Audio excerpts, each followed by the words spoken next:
Greetings. I interrupt this pandemic to bring you a reality check. So I think we can all ascertain by now, you can call me whatever you want to. I'm not an anti anything.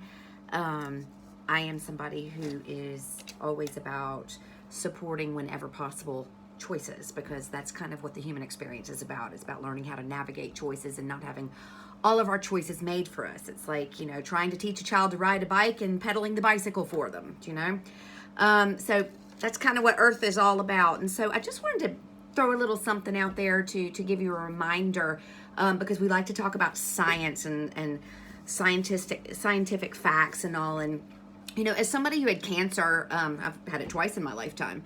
And I got rid of it both times by using diet, meditation, frequency, all good, and that was my choice to do that. Science created chemotherapy, and chemotherapy works for some people. And chemotherapy is not for all people. And it's a choice. So if you can imagine a loved one in your life who was dealing with, finding out that they had cancer, and they weren't in the headspace to recognize the mind, body, spirit aspect of what it means to be a human. And so they were very caught up in the physical part. It was like, okay, let's just do what it takes to get rid of this, without necessarily dealing with the emotional or spiritual aspects of what the body is gifting the individual with. Chemotherapy is a good choice, because it's going in and it's addressing that. But oftentimes, and I've been doing this lark for 30 years. Oftentimes we'll see people who don't address the emotional or spiritual aspect of something. They get it again, and yours truly, I missed it and have had it in my 52 years twice, because now luckily I knew exactly where I dropped the ball, and I caught myself, and in both cases I had myself sorted out within 4 weeks. And that's my story. But does it mean that chemotherapy isn't based on science? Absolutely not. And science is available to the people who have cancer in the case of chemotherapy, if they so choose. And so what's really interesting is the more and more I listen to people, and we realize the real statistics of the number of people who are actually dying from and the number of people who are actually surviving, and realizing how quickly the choice element has been removed from this, and and all because it's science. That's great, rock and roll. We live in a world full of science, and there's lots and lots of things that we know that are scientifically based, but it doesn't mean that everybody lives that way or has to choose that. I happen to be someone who I engage with frequency every single day of my life. I address the emotional components of everything that happens and the signals that my body sends to me.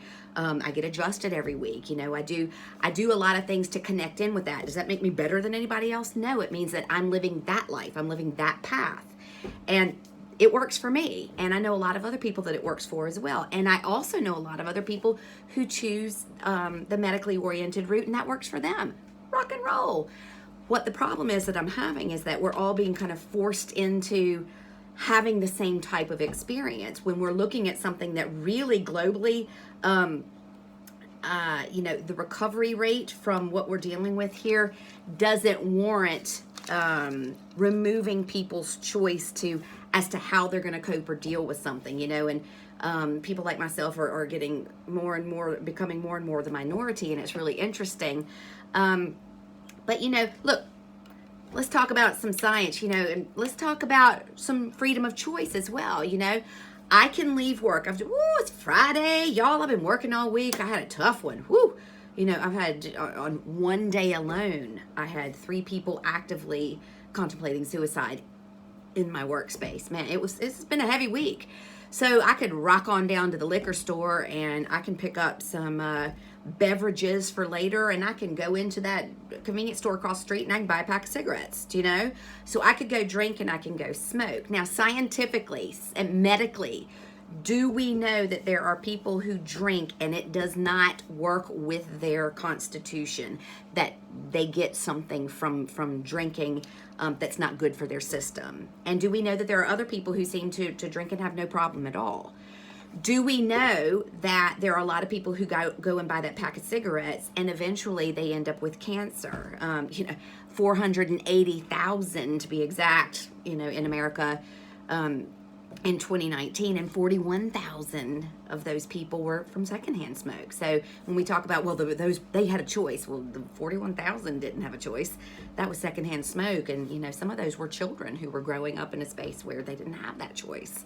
So it's really interesting when we look at that, and so if somebody got into the car and they'd had a few drinks in America, a third of all traffic accidents in 2019, 2020, we can't really count because nobody was on the road the same way that they were in 2019. And if you go back and look at the stats leading up to that, they're quite similar. So a third of all traffic accidents.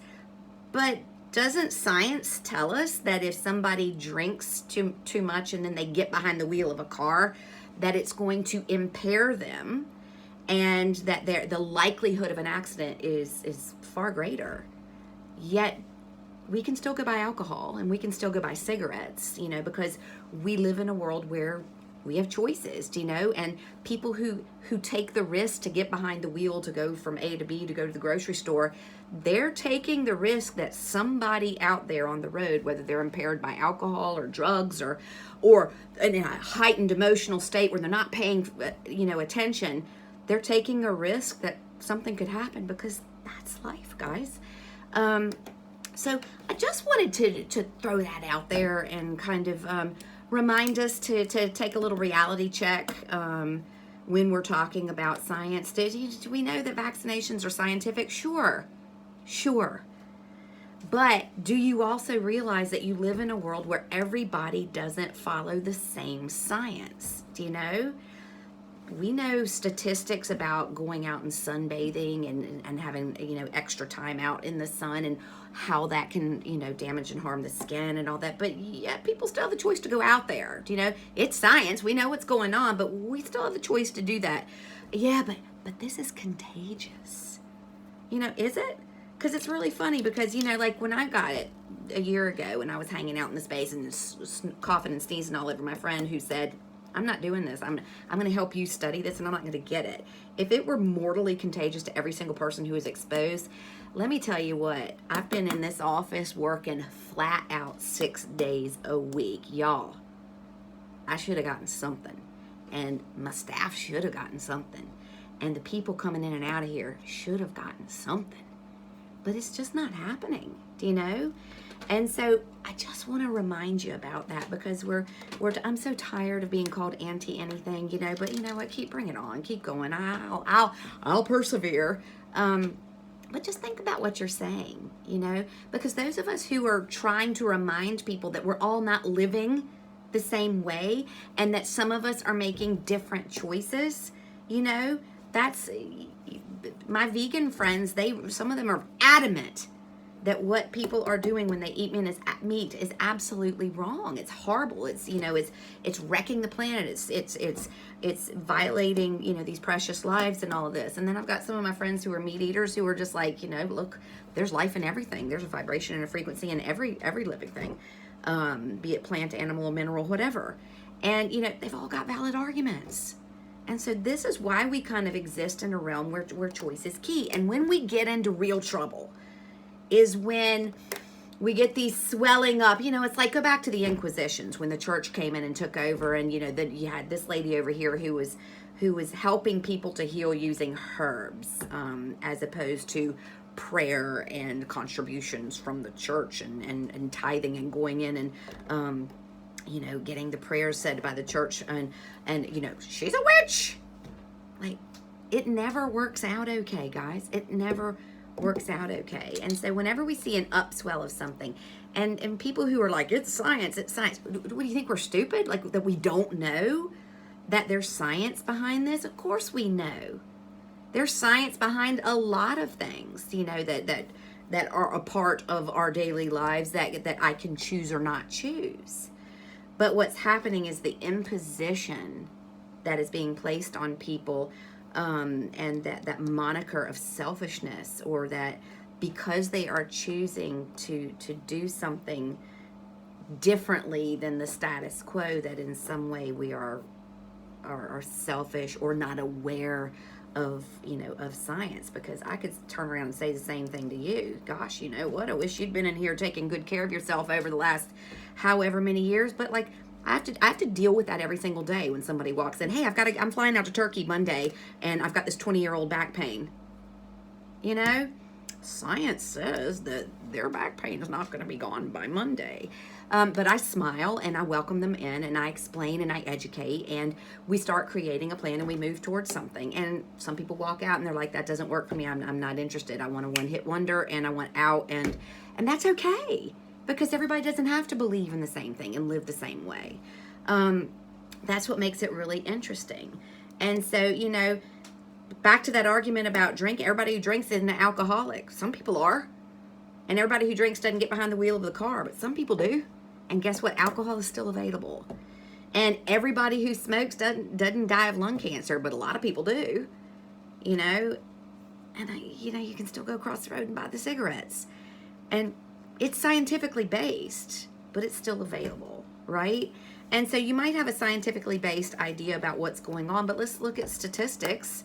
And let's talk about the fact that science and its protocol hasn't necessarily been adhered to when we're gathering data. It might have in some cases, but you and I both know that it hasn't in all cases. There's no way. We've learned that straight up. The minute we found out that it's up to the damaged or dead to report their adverse reactions, we knew the stats were off. All of a sudden now, did you guys hear that flu vaccines and COVID vaccines are going to be given simultaneously come October, at least here in Ireland? Gosh. But from what they told us, the flu was eradicated this year. That's what they said. Do you know?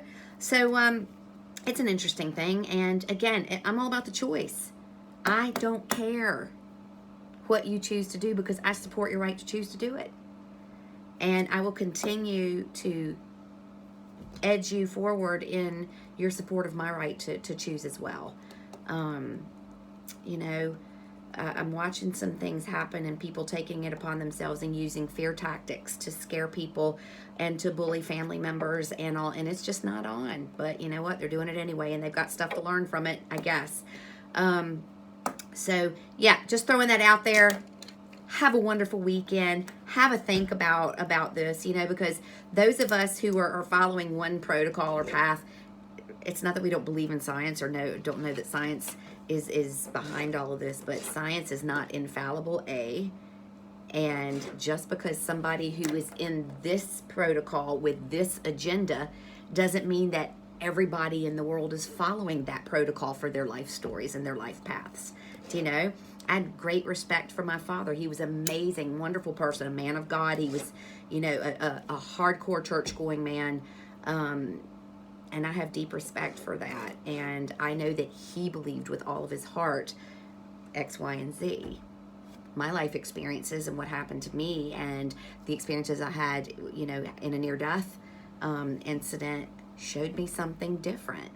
Does that mean that my father's life was for naught in my life? No, it means that he was living the life in the protocol and taking the path that was necessary for his own growth and involvement, and I'm living mine.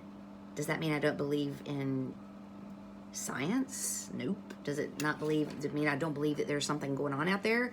Nope. But does it mean that I believe that there's other ways besides that one way? Because once we start declaring the one true anything, we're down a slippery slope and into a very dark rabbit hole. So, peace out, guys. Love ya, and chat you later.